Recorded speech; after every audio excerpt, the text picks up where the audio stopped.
Lawrence went out and he bought the F2 Chevron, the B29 Chevron. He said, we're not going to go Formula Ford. He reckoned it was too good. Just get stuck into this and we'll go. Right, okay. At that time, full of bravado I was, and yeah, no problem, and you know how it is.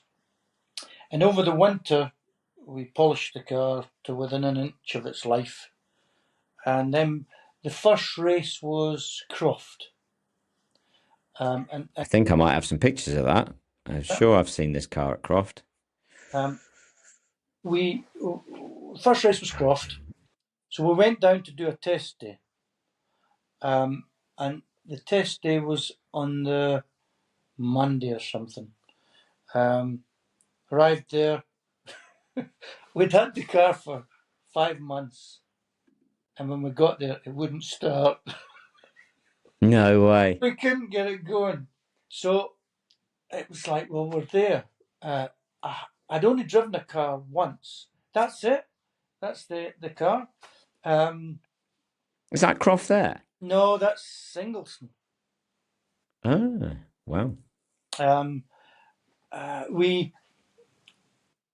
We didn't want to waste the time being there, so Lawrence went to the people who were organising it and asked if we could do a couple of laps in the truck. So we did a couple of laps in the truck to see where the track went, which was great. It was enough for me to go home, and I knew that it was a left next and a right or whatever. I mean, Croft was different then to is now.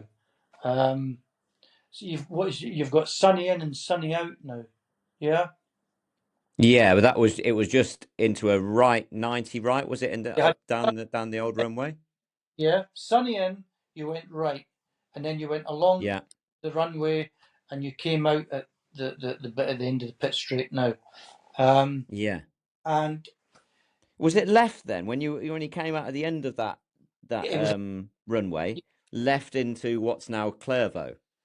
Yes, yeah, and it was as bumpy then as it is now. However, really? we went there. We arrived there on the race day. They'd found out there was something wrong there was something in the electrics where it was sapping the power. Right. And we went out for practice, and at that time you had qualifying, and it was 10 minutes. And really, I'd 15 minutes. I can't 10 or 15 minutes. I can remember thinking I hadn't even driven this car, and I mean I was 17 at this point. I was shitting myself. All the bravado had gone and left the pile shitting. That's about the size.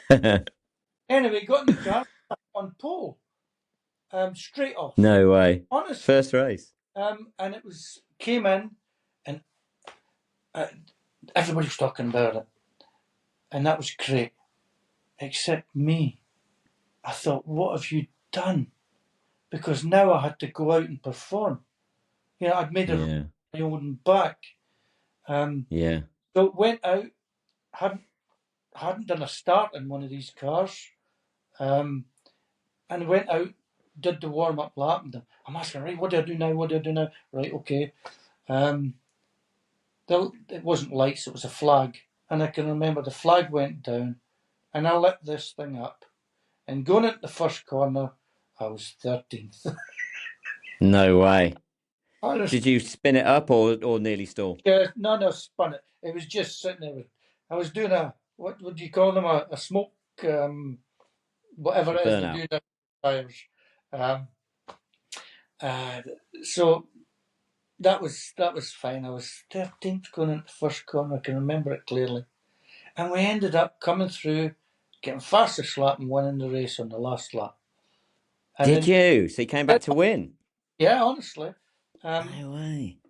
I didn't know that after you took the checkered flag, you were supposed to go round and stop at the line and get the flag to go round and all this. I just went. Oh, did you? Is that what you're supposed to do back in the day? Was that the etiquette? Yeah, and I just went round and into the pits, up to the back of the truck, got out the car, I didn't know that there was a park Fermi and all this carry on. Yeah. Got out the car, got into the back of the truck, and I started taking the suit off, and I'm standing there and I'm pulling on my trousers. I was suddenly aware that there was somebody behind me at the back of the truck, and I turned round and there was a crowd like you wouldn't believe. And there was, who was it that was there from Motorsport? Give me some names. You've got people like Nigel Roebuck. I mean, I'm trying to think of who would be there. It'd be sort of where early 80s. I don't know. Matt James would be the man to answer that one. Anyway, and he said, I am whoever from Autosport. Who the fuck are you? That was his word. I thought, oh no, I've done something wrong. And the guy that owned the car, Lawrence, came and he kind of, no, it's fine, it's fine. I was about in tears. I really thought I'd done something wrong. Done something wrong. And from then on, it went downhill. No, it was good. I just seemed to take to it like a duck to water. It was, yeah. It seemed easy. I went away from that event, obviously as high as a kite. So was Lawrence. He was as high as a kite. But one thing led to another, and I became the Great White Hope very quickly.